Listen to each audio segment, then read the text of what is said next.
quiero compartirles una reflexión en el contexto del Sínodo de los Obispos sobre la sinodalidad de este 2023 desde Roma, pero que va más allá del Sínodo de la sinodalidad, ¿no? Y que tiene que ver con la conciencia de las cosas que pueden cambiar en la Iglesia y de las cosas que no pueden cambiar, ¿no? Y cómo un sínodo o cualquier otro evento en la Iglesia, un concilio, cualquier otro evento en la Iglesia, no puede cambiar determinados principios fundamentales de la Iglesia, que son propios de la naturaleza y de la identidad de la Iglesia. Y esto lo sabemos todos, ya sea porque hemos recibido algún tipo de formación en filosofía o en teología católica, o simplemente por la herencia de la fe de nuestras abuelas, que tenían el olfato del fiel cristiano, que simplemente decía: lo que está diciendo este sacerdote no es la fe que yo he heredado de mis padres. Entonces, no se necesita gran conocimiento teológico, se necesita fidelidad, ¿no? Y hay grandes hombres y mujeres llamados por el Papa Francisco los santos de la casa de al lado, que simplemente han vivido con heroísmo su fe y la han defendido sin gran formación, pero una gran fe y una gran devoción. Y recientemente un obispo emérito de los Estados Unidos, que fue obispo en la diócesis de Rockville Center, es el obispo William Murphy, hacía una reflexión, ahora que él ya está retirado, sobre esta obra monumental de un teólogo dominico francés que participó en el Concilio Vaticano II y que algunos de ustedes habrán oído nombrar, que se llama Yves Congar, ¿no? Yves Congar escribió esta obra monumental que se llama Creo en el Espíritu Santo. Y en esta obra, que tuvo un enorme impacto durante el mismo Concilio Vaticano II, donde Congar hizo todas estas reflexiones como teólogo asistiendo al Concilio Vaticano II, cuando yo era muy anciano, en el año 1995, el Papa San Juan Pablo II lo hizo cardenal de la Iglesia, ¿no? Y Monseñor Murphy hizo una especie de síntesis de lo que él cree que podemos sacar de esta obra teológica enorme y compleja de Yves Congar, hoy en día en el contexto del sínodo, pero en general para la situación actual de la Iglesia y la confusión que existe, especialmente generada por la presión de un mundo que es cada vez más anticatólico y que pone como condición para aceptar, entre comillas, a la Iglesia Católica y a nosotros los católicos, a que nosotros adaptemos, entre comillas, nuestra doctrina, ¿no? Entonces, la práctica pastoral se ha adaptado en la Iglesia y se tiene que adaptar, y hay muchas preguntas audaces que hay que hacerse sobre el ámbito de la pastoral, pero eso no significa que los grandes principios de la Iglesia tengan que cambiar. Y así es como Monseñor Murphy sintetiza, creo que es de mucha ayuda para nosotros, en las tres cosas que él cree fundamentales de la acción del Espíritu Santo, que se concluyen de esta gran obra de Yves Congar, ¿no? Y dice, en primer lugar, que tenemos que recordar que el Espíritu Santo hace tres cosas, y son cosas que tenemos que reconocer, porque nosotros no podemos confundir el Espíritu Santo con sentimientos o con la opinión de una mayoría.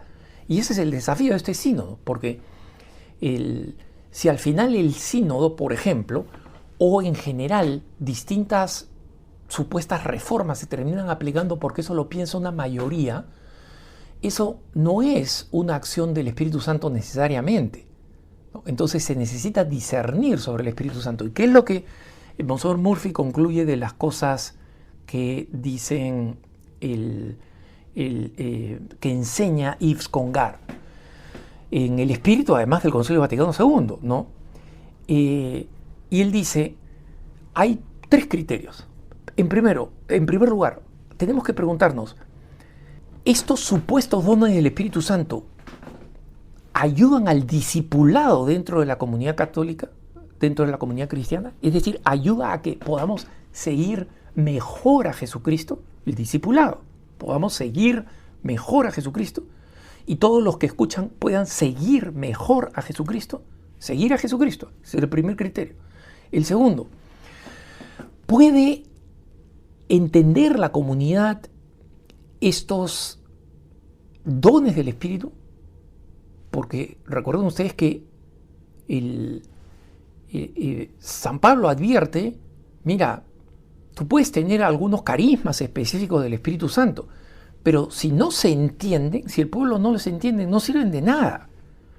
Entonces, cuando se hacen grandes especulaciones teológicas para explicar que en el fondo es lo que no es, ¿no? Alguien dice, no, en realidad cuando Jesucristo dice que una persona que vive en adulterio no está viviendo según el plan de Dios, y alguien lo interpreta para decir, no, en realidad porque este teólogo y esta enseñanza y esta traducción al griego y esta traducción del latín en el fondo significan que Jesucristo estaba diciendo lo contrario. Si eso no lo puede entender el pueblo y es una especulación enrevesada, dudosamente va a ser eso don del Espíritu Santo. Y en tercer lugar, Monseñor Murphy sintetiza a Yves Congar, dice, este supuesto don del Espíritu Santo es aceptado como expresión del amor sobrenatural y no como un privilegio personal. O sea, no fue el fruto de que yo era más inteligente, que yo pude imponer una forma de pensar, o que yo llegué a un consenso con otro grupo de personas elegidas a dedo, sino que la comunidad eclesial la recibe como un don y da gracias, porque dicen, esto ha venido realmente de lo alto y no es producto de mi propia especulación humana. Y sobre esto, Monseñor Murphy dice, Yves Congar es muy claro sobre esta cuestión, ¿no? Porque si el Espíritu Santo ayuda al discipulado de Jesucristo para que sigamos a Jesucristo, entonces lo que el Espíritu Santo alguna vez inspiró a la iglesia a decir que es verdadero para la salvación, no puede ser ahora falso. O sea, repito, lo que la iglesia dijo en un determinado momento, esto es verdadero para la salvación, para que tú y yo, para que todos los hombres se salven, de pronto no se puede volver en falso porque hay un determinado contexto cultural, ¿no? Es decir, una vez que el Espíritu Santo, escribe Monseñor Murphy, enseña que X doctrina nos permite vivir una vida recta, feliz y que nos va a llevar a la vida eterna con Jesucristo, y que Y no nos lleva por ese camino, sino por el camino de la perdición, entonces nunca va a enseñar y no puede enseñar, will not and cannot, o sea, ni va a enseñar ni puede enseñar que Y ahora es, o Y, como dicen en Colombia y en otros países, que Y es ahora lo que quiere el Espíritu Santo y X ya no es lo que quiere el Espíritu Santo, ¿no? Entonces, no hay simplemente manera de hacer la doctrina de la iglesia. O sea, esta no es una discusión que simplemente podemos abrir y dejar que termine como sea, entre comillas. En el momento en que pierde esta realidad absolutamente identitaria de lo que enseña la iglesia como camino de salvación, deja de ser enseñanza de la iglesia y de Jesucristo. En segundo lugar, hay que entender que la acción del Espíritu Santo no es fundamentalmente una acción que se expresa en los sentimientos, también se expresa en los sentimientos, pero fundamentalmente transforma nuestras mentes, como dice San Pablo, transformaos mediante la renovación de vuestras mentes, porque inspira la verdad. Eso es lo primero que inspira el Espíritu Santo. Entonces, esto es muy importante tenerlo en cuenta porque en el actual diálogo católico existe un espacio exagerado. No digo que no hay que darle un espacio, ¿eh? Pero un espacio exagerado a los sentimientos. Y muchas veces se solicita esto como un medio de saber lo que nos está inspirando el Espíritu Santo. ¿Qué sientes sobre esto? ¿Qué sientes? Y a veces lo que sientes no está bien. ¿Por qué? Porque tenemos una naturaleza herida por el pecado.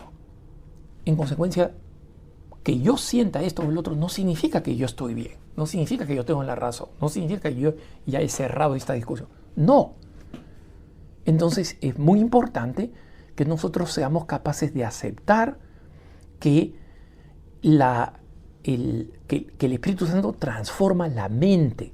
Miren ustedes la canción de Ven Espíritu Santo Creador, las oraciones de Santo Tomás de Aquino dirigidas al Espíritu Santo, que están entre las más completas, las que iniciaron mucho las oraciones al Espíritu Santo, que por si acaso son mucho más antiguas que Santo Tomás de Aquino, pero veamos la de Santo Tomás de Aquino, que es la que se han hecho más populares, no solamente en la teología, sino en la devoción.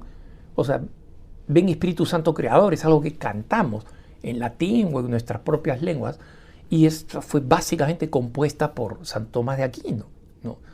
Entonces, ahí nosotros decimos, ven, ilumina nuestra mente y enciende en tu amor nuestro corazón.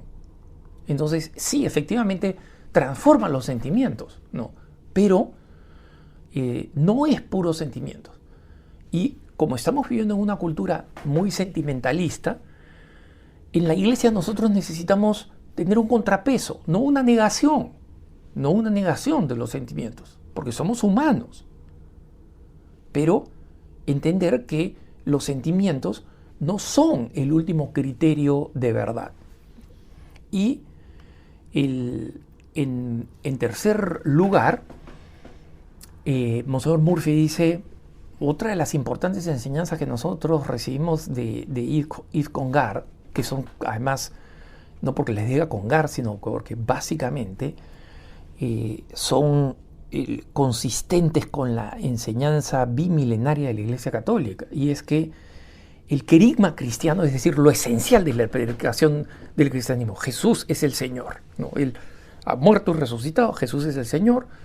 Esto en el episodio de los Hechos de los Apóstoles 2, de 9 al 11, donde nos hablan de la venida del Espíritu Santo, como fue el momento de Pentecostés, nosotros escuchamos o leemos que de pronto el anuncio cristiano fue escuchado por partos, medos, elamitas, residentes de Mesopotamia, de Judea y de Capadocia, del Ponto y del Asia, de Frigia y de Panfilia, de Egipto y de Cirene en Libia, así por los romanos, cretenses y árabes, ¿no? Es decir, ¿esto qué cosa significa? Significa que el Espíritu Santo es políglota. ¿Qué significa esta palabra en español que viene del griego? Múltiples lenguas, que habla en múltiples lenguas. Y en consecuencia, también habla en muchos, en muchas culturas. Jesucristo y la acción del Espíritu en la Iglesia no es monolingüe, no es de una sola lengua, ¿no? Y en ese sentido, no solamente pues incluye las preocupaciones del progresismo católico del mundo occidental, básicamente, ¿no? Y que se refleja en nuestro mundo urbano, también en América Latina, ¿no? Que es básicamente esa preocupación. Bueno, la comunidad LGBT, la aceptación de los LGBT, la ordenación de mujeres que se quieren ordenar. Que alguien salga de la ciudad y se vaya al mundo rural donde viven los católicos de a pie y tienen enormes dificultades. Que vayan al África o al sudeste asiático. ¿Y ustedes creen que esos católicos, esa mayoría de católicos, respecto de la iglesia se preguntan, oye, ¿cómo aceptamos mejor a la comunidad LGBT? Esos son, o qué cosa hacemos para las mujeres que se quieren ordenar, que dicen que ellas tienen el ministerio de Jesucristo, ¿no? Y que dicen, no, yo quiero un sacerdote fiel a la iglesia, garantizado por la tradición de la iglesia. No quiero una cosa nueva, una mujer diácono, ninguna de esas cosas. Entonces, todas esas preguntas son ignoradas cuando la preeminencia se da la preeminencia a un determinado grupo dentro de la Iglesia Católica que no solamente no es el mayoritario, sino que además es el que más muestras de decadencia experimenta. En todos los países donde nos estamos haciendo estas preguntas sobre la respuesta y el cambio de la doctrina, ¿son dónde? Estados Unidos, Canadá, Europa Occidental y algunos de los grandes centros urbanos de nuestras ciudades en América Latina que se desesperan por parecerse a París y a Nueva York, ¿no? Y se parecen a París y Nueva York, no en su belleza o en su prosperidad, sino básicamente en su mentalidad de gueto ideológico, ¿no? Entonces, esa es otra característica del Espíritu Santo, que tenemos que traer a la mesa todas las reflexiones de la Iglesia. Y esta es una de las cosas que antes del cónclave de 2013 hizo que muchos cardenales se inclinaran a considerar como posible papa al cardenal Jorge Mario Bergoglio, porque ahí él explicó cómo, para ser fieles al espíritu de la nueva evangelización, la Iglesia no podía ser autorreferencial, ¿no? Ustedes deben haber escuchado mucho de este término puesto en moda o en conversación eclesial por el mismo Papa Francisco, ¿no? La Iglesia no puede ser autorreferencial, es decir, la Iglesia es el sacramento de salvación para la humanidad completa.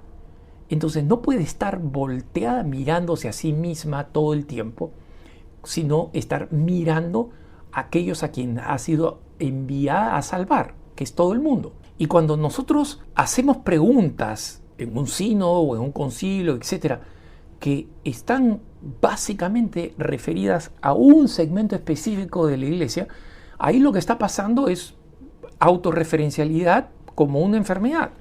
Y eso no es algo que sea un signo positivo de que las cosas que se están discutiendo en cualquier ámbito, como digo, más allá incluso del sínodo de los obispos, es una discusión que sea válida, legítima o productiva. Que tengas un buen día.